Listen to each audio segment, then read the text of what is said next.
आणि आजची चौथी महत्त्वाची बातमी, सर्वसामान्यांसाठी अत्यंत महत्त्वाची।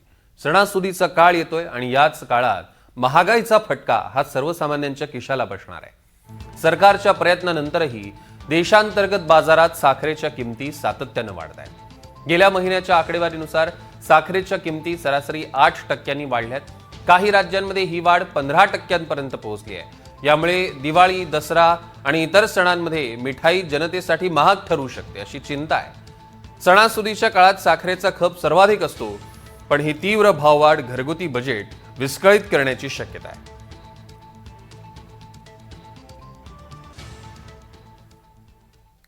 तर डिझेल, साखर, पॅकिंग साहित्य तसंच दूध खरेदी दरात झालेल्या वाढीमुळे उत्पादन खर्चात मोठी वाढ झाली आणि त्यामुळे दूध विक्रीच्या दरात सुद्धा प्रति लिटर 2 रुपयांची वाढ करण्याचा निर्णय घेण्यात आला आहे। तसंच विविध दुग्धजन्य पदार्थांच्या विक्री दरातही 10% वाढ करण्यात येणार आहे। हे नवे दर 11 तारखेपासून लागू होतील।